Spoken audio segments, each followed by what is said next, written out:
नमस्कार। आज हम एक ऐसे टॉपिक पर बात करने वाले हैं जिस पर अक्सर लोग खुलकर बात करने से हिचकिचाते हैं, पर सच तो ये है कि ये हमारे स्वास्थ्य का एक बहुत ही जरूरी सिग्नल हो सकता है। आज हम इरेक्टाइल डिसफंक्शन यानी ईडी के पीछे छिपे असली कारण को समझने की कोशिश करेंगे। चलिए इस पूरी पड़ताल को एक सीधे से सवाल से शुरू करते हैं। क्या ऐसा हो सकता है कि जिससे एक आम समस्या समझा जाता है वो असल में आने वाले किसी बड़े हेल्थ रिस्क, खासकर हमारे दिल से जुड़े खतरे की पहली घंटी हो? आज हम इसी गुत्थी को सुलझाएंगे। तो चलिए सबसे पहले ये समझते हैं कि इरेक्टाइल डिसफंक्शन असल में किस बात का संकेत है और क्यों इसे सिर्फ एक पर्सनल प्रॉब्लम समझना हमारी बहुत बड़ी भूल हो सकती है।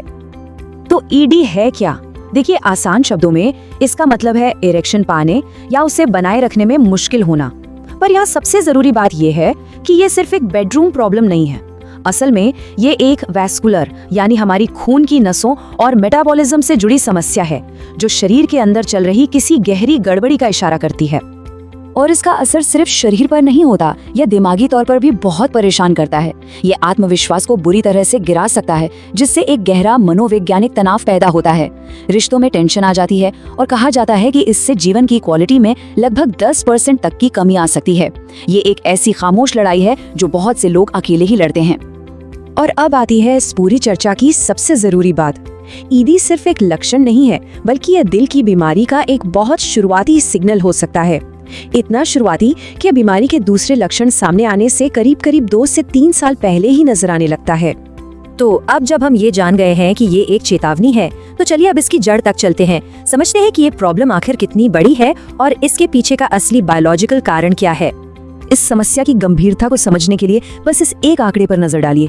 एक अनुमान के मुताबिक 2025 तक दुनिया भर में 32 करोड़ से भी ज्यादा पुरुष ईडी से प्रभावित होंगे। मतलब ये कोई छोटी मोटी बात नहीं है, ये एक ग्लोबल हेल्थ कंसर्न है और ये समस्या दुनिया के हर कोने में है। अमेरिका में 52% तो ईरान में 56% पुरुष इससे जूझ रहे हैं।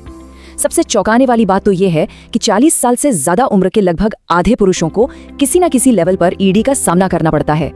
तो सवाल ये है कि ईडी हार्ट प्रॉब्लम का इतना सटीक अर्ली वार्निंग सिग्नल क्यों है? इसका जवाब छिपा है हमारी धमनियों यानी आर्टरीज के साइज में। पेनिस की धमनियां बहुत पतली होती हैं, सिर्फ 1 से 2 मिलीमीटर की, जबकि दिल की धमनियां उनसे मोटी, करीब 3 से 4 मिलीमीटर की होती हैं। इसका मतलब साफ है, अगर ब्लड फ्लो में कोई भी रुकावट आएगी तो वो सबसे पहले इन छोटी और पतली धमनियों में ही दिखेगी। इस पूरी कहानी का असली हीरो है एक चमत्कारी मॉलिक्यूल जिसका नाम है नाइट्रिक ऑक्साइड। यही वो चीज है जो धमनियों को रिलैक्स करके फैलाती है, जिससे ब्लड फ्लो अच्छे से हो पाता है, जो इरेक्शन के लिए बेहद जरूरी है। लेकिन दिक्कत यह है कि जैसे जैसे उम्र बढ़ती है या फिर डायबिटीज, स्मोकिंग और स्ट्रेस जैसी चीजें होती हैं, तो शरीर में इसका प्रोडक्शन कम होने लगता है।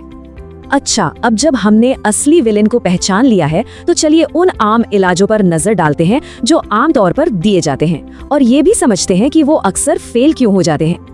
अगर हम आज के ट्रेडिशनल ट्रीटमेंट्स को देखें तो हमारे पास गोलियां हैं जिनके कई साइड इफेक्ट्स होते हैं और ये हार्ट पेशेंट्स के लिए रिस्की हो सकती हैं। फिर इंजेक्शंस हैं जो काफी दर्दनाक हो सकते हैं, वैक्यूम डिवाइसेस हैं जो बहुत अनकंफर्टेबल होते हैं, और आखिर में है सर्जरी जो एक बड़ा स्टेप है और जिसमें इन्फेक्शन का खतरा भी बना रहता है। इन सभी इलाजों में एक बहुत बड़ी कमी है, ये सब के सब सिर्फ लक्षण को कंट्रोल करते हैं, मतलब इनसे बस टेम्परेरी राहत मिलती है। ये उस असली वजह को ठीक नहीं करते जो है खराब ब्लड फ्लो और नाइट्रिक ऑक्साइड की कमी। तो क्या कोई ऐसा तरीका है जो सीधा जड़ पर काम करे? और यहीं पर इस कहानी में एक नई, एक क्रांतिकारी तकनीक की एंट्री होती है। चलिए अब एक ऐसी नॉन इन्वेसिव थेरेपी के बारे में जानते हैं जो सीधे प्रॉब्लम की जड़ पर वार करती है।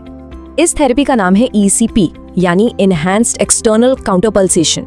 नाम थोड़ा मुश्किल लग सकता है, पर इसका काम बहुत सीधा और असरदार है। इसमें मरीज के पैरों पर बड़े बड़े कफ्स बांधे जाते हैं जो दिल की धड़कन के साथ सिंक होकर फूलते और पिचकते हैं। इससे पूरे शरीर में ब्लड का फ्लो जबरदस्त तरीके से बेहतर हो जाता है। तो ये काम कैसे करता है? प्रोसेस बहुत सिंपल है। जब हमारा दिल रिलैक्स कर रहा होता है तब ये कफ्स फूलते हैं और खून को ऊपर दिल की तरफ धकेलते हैं, और जैसे ही दिल धड़कने वाला होता है ये कफ पिचक जाते हैं, जिससे दिल पर लोड कम हो जाता है।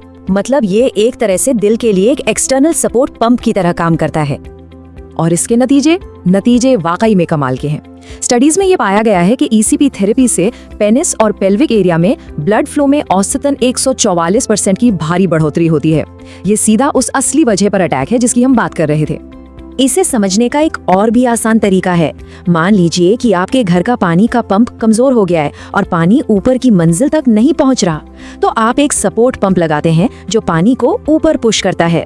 EECP बिल्कुल वही सपोर्ट पंप है जो खून को शरीर के उन हिस्सों तक पहुंचाता है जहां उसकी सबसे ज्यादा जरूरत है।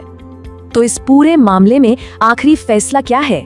चलिए अब उन ठोस सबूतों को देखते हैं जो ECP के असर और इसके शरीर को होने वाले दूसरे बड़े फायदों को साबित करते हैं। देखिए, ये नंबर्स खुद अपनी कहानी बताते हैं। ECP थेरेपी सिर्फ ब्लड फ्लो ही नहीं बढ़ाती, बल्कि ये शरीर में बायोलॉजिकल लेवल पर भी सुधार लाती है। नाइट्रिक ऑक्साइड का प्रोडक्शन लगभग 52% बढ़ जाता है, इंसुलिन सेंसिटिविटी 21% बेहतर होती है और GLUT4 जो सेल्स में शुगर पहुंचाता है वो भी 47% तक बढ़ जाता है। और सबसे जरूरी बात यह है कि मरीजों को कैसा महसूस होता है। स्टडीज में करीब 80% मरीजों ने बताया कि उन्हें ED और एंजाइना यानी सीने के दर्द दोनों में काफी सुधार महसूस हुआ। ये एक बहुत ही शानदार सक्सेस रेट है और वो भी बिना किसी बड़े साइड इफेक्ट के। और बात यहीं खत्म नहीं होती, इसके फायदे सिर्फ ED तक ही सीमित नहीं है। ये थेरेपी हार्ट की पंपिंग पावर को बढ़ाती है, ब्रेन, किडनी और लिवर में ब्लड सप्लाई को बेहतर बनाती है और तो और ब्लड प्रेशर और शुगर को कंट्रोल करने में भी मदद करती है। मतलब एक इलाज और फायदे अनेक। तो ये थेरेपी आखिरकार किसके लिए सबसे बेस्ट है? ये उन लोगों के लिए एक परफेक्ट सोल्यूशन है जो गोलियां नहीं ले सकते, जिन्हें पहले से ही डायबिटीज या दिल की बीमारी है, जो किसी भी तरह की सर्जरी से बचना चाहते हैं और जो सिर्फ टेम्पररी इलाज नहीं बल्कि समस्या का एक परमानेंट और जड़ से समाधान चाहते हैं। तो आखिर में बस इतना ही कि ED कोई शर्म की बात नहीं है, ये हमारे दिल और शरीर के स्वास्थ्य का एक बहुत ही ज़रूरी संकेत है और ये हमें एक बड़े सवाल पर सोचने को मजबूर करता है। अगर हमारा शरीर हमें इतने साफ साफ सिग्नल भेजता है तो हम और किन सिग्नल्स को नज़रअंदाज कर रहे हैं? अपने शरीर की आवाज़ सुनना ही एक हेल्दी लाइफ की तरफ पहला कदम है।